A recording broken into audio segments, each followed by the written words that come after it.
Hello, hello, hello, and welcome to my channel. I hope you are having an excellent day. I am in the middle of writing an article about how to use Trello as a CRM.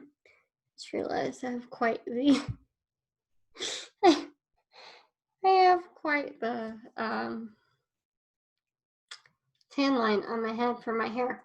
Anyway, I am in the process of writing an article about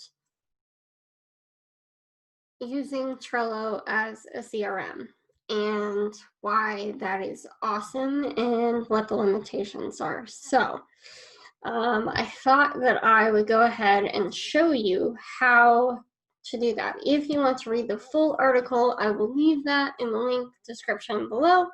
If you are here from my blog, hey, welcome. So glad you're here. Let's get to it. I'm going to go ahead and share my screen and we will get to getting. All right. Okay. So what I've gone and done is I went ahead and added a whole team. As you can see here, this is my CRM team. Now, do you need to create a whole team? No, you could simply have taken, like if you went in here, you could simply go ahead and create 2 new boards. One for, or just CRM like I have here. This is totally different though. And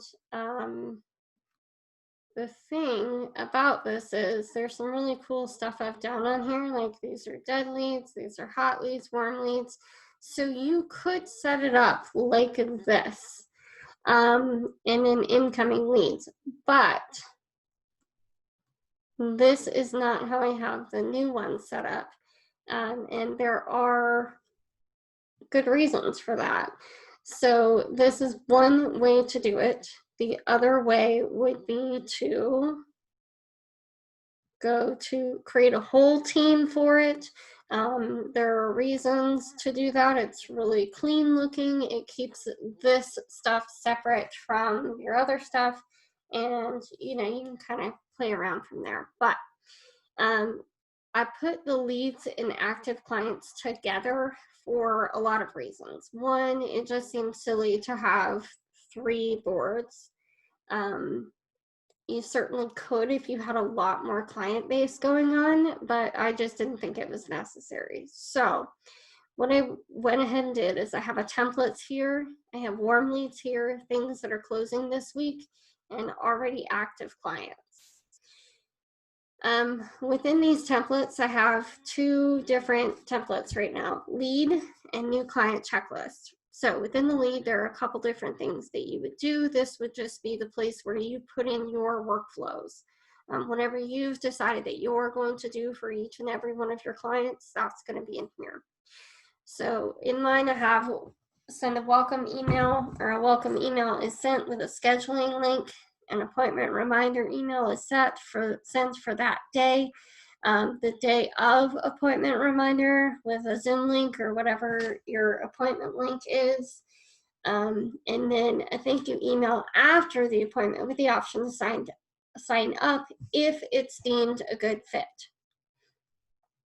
And then from there, you have a new client checklist where we send a welcome kit. This could include things like frequently asked questions, your office hours, ways to get in contact with you, what is acceptable and unacceptable methods of contact. If you don't like your client messaging you on Facebook, that would be the place to put that.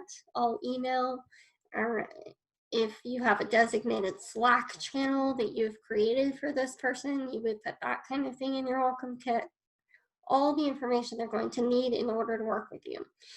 Then you're going to send it's also going to include maybe a custom proposal if it's in there. And then you would send your contract with your for signatures, sign the contract yourself.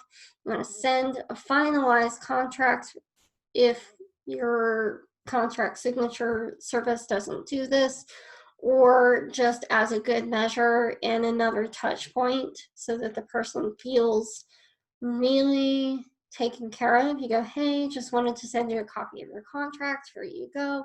Hope you're doing well, and I can't wait to get started, or something like that. And then you'll send your first invoice, and if necessary, you'll send a payment reminder. And then as you're going through, you would just check all these things off.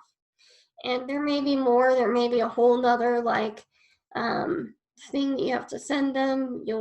A whole nother checklist that goes into play once they become an active client. That's something that you can put in, like semi-routine requests for referrals or something like that. You would put those in this template section. Okay. And the first thing that we're going to look at warm leads. These are not actual leads. This is just stuff that I've created for this particular day. So we have Susie, we have Bob, and we have Andrew. In closing this week, we have Katarina and Antonia Alvarez. And then our active clients, we have Misty Jacobson and Angela Martinez. So Susie is our brand new one. Susie, we have sent her the welcome email, but we haven't sent, or with a scheduling link, but she hasn't signed up yet that we know of. And so when she does, we would go into something like this, and his appointment is set for 7:15 on 7:15 at 9 a.m. Okay, and so that's tomorrow, and so we would put a due date for this right now at 9 a.m. tomorrow. And then once it's done, we just click that, and then we can create a whole new due date. And we're gonna send the contract or something like that, and that would be our next due date. And so then that's changed, and then we just uncheck that. Okay. Now, for Andrew, we've done all of these things, and it's time to put him into the closing this week. Because we have appointment went really well, offered him the 5K package with 6-month contract, and this was the date that we had our appointment, so it would have been today. And now it's time to move Andrew into the closing this week because we know that he is closing. We could also have a dead lead thing. And because I am funny and I find it entertaining, we could add a skull and crossbones to the end of that. I love emojis, so that's what's up there. And then let's just say that Susie doesn't end up scheduling anything, and we let her sit for a week in the warm leads, and then we move her to dead because nothing ever happens with that. And then let's take a look at Antonia, because actually Katarina. So Katarina has done everything. We have sent the contract for signatures. We're just waiting, and we've put everything in here. So all of the notes would already be here. So all the things about the appointments, how the appointment went, what we offered her, any other details that we think need to be in here, like she mentioned that she is married with 2 kids. We could put that in here. Married to Angela, and they have 2 kids from previous relationships. Okay, perfect. And we're going to go ahead and keep that. So this is just personal information that we can draw back on. Then let's say 6 months from now, she tells me that they got a dog, got a puppy, American Bulldog, because of course I asked what kind it was because I love dogs, and they named him Frasier after their favorite show. Okay, so now, like in a month or so, I could send an email that said, hey, just wanted to check in. I know You're probably exhausted because puppy life, but wanted to know how Fraser was doing and how the family is reacting to him. Is he adjusting well? Blah, blah, blah, blah, blah. And all that does is serve your client to say that you literally definitely are listening to them. You're definitely paying attention to things that they're saying to you that have nothing to do with business, and that you are invested and really care about your clients. This is a really easy way to make that happen. And the CRM is the place to kind of track all of that information. So let's say we get the contracts back and it's time for me to sign. Now I've signed, and now we're ready to move on into the interaction. And then let's go down to Antonia because she is ready and raring to go. So we have sent the welcome email. We've done all of that. She has signed the contract. I did have to send a payment reminder, and we are waiting on that first invoice to be paid. And once that's paid, then she would get moved into invoice paid 7:15 at and let's just say this is a couple hours from now when I'm doing this, 2 p.m. And we're gonna save that. Okay. And now we've closed, and she is now an active client. Now, let's say that we get through this whole process and Misty Jacobson, let's see, she paid invoice. I added that to her, and paid invoice ready to go. And then we are just doing a really short consulting project for her. It's like 2 days worth of consulting. So finished up on Friday, and good to be moved and begin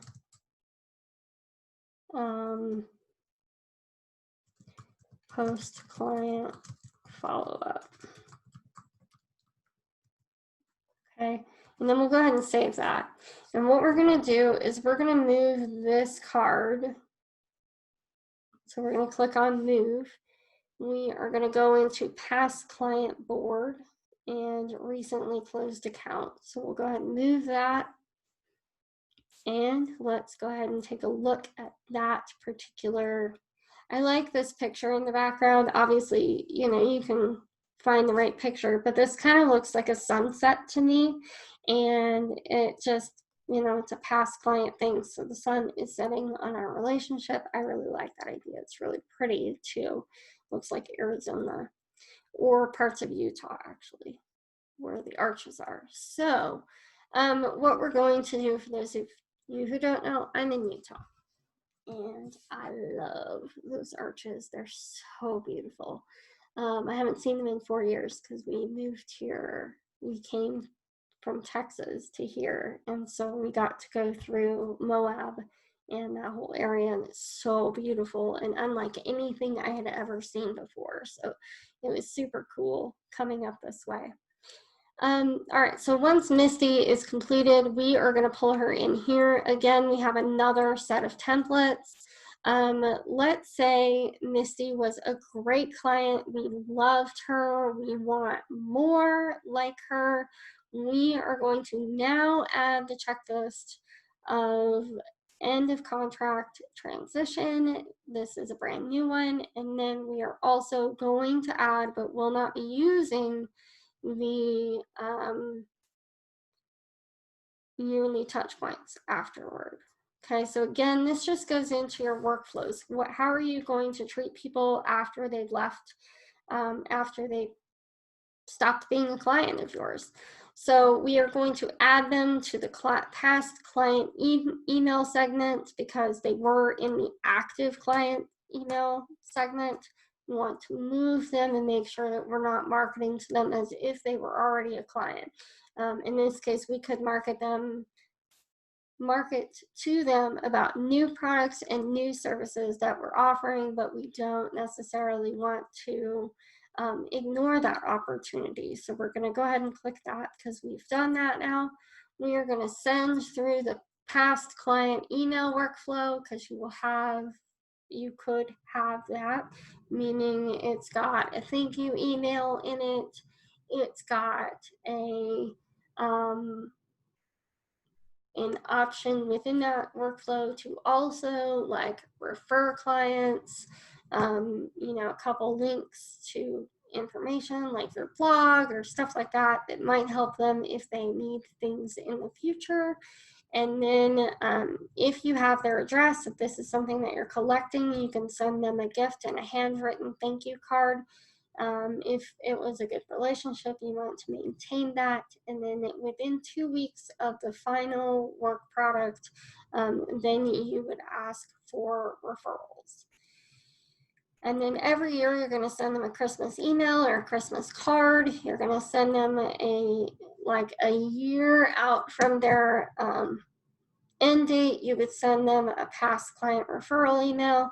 And these are all things that you could schedule in here. So let's say we hadn't done this ask referral for 2 weeks out.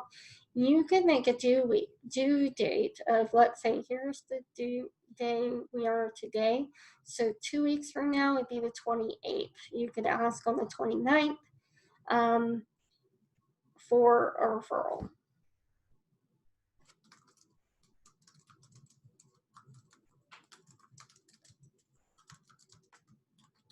Of July. Okay, and so now we have a due date and we have a task right here. And then after that's done, then you would set another email for Christmas so that you make sure and get those emails sent out to everyone on this past client list. And then also after the first of the year, you could again ask for another referral, say, hey, it's been a while, just wanted to touch base and see if you knew anybody who could use this kind of service. I hope you're doing great. And then obviously you could add something. These really need to be personal. So with Susie, we did not have any real personal information, but obviously we might gather that sort of thing. Hope you and your family are doing well. I know times are crazy, blah, blah, blah. And make that really personal, and then maybe send another email a couple months later in March and say, hey, just wanted to check in and see how your business is doing, this, that, and the third. I found an article, maybe it's yours, probably not. I found an article about, let's say you were consulting with them about email marketing. I found this article about email marketing and it made me think of you, just wanted to send it out to you. And then you send it. And all of this stuff really keeps you top of mind, and that's exactly what you want. Okay. And the cool thing is that it's going to have dates on here, so you'll kind of know what your touch points are at that point. Okay. Now, let's go back to the leads and active clients list real fast. And let's say we get Bob Linthrop, and we've gone through, and now Bob, we've done everything that we're supposed to do with Bob, and he becomes an active client. It's a terrible interaction. You guys end up splitting ties like just before, and because one reason or another, either he's unhappy or you're unhappy, something happens, and you just have absolutely no desire to ever contact him again. You are going to put him on a do not contact list. Now, I'm going to be really honest with you. I've only had, in 8 years of business, I've only had one interaction like this. And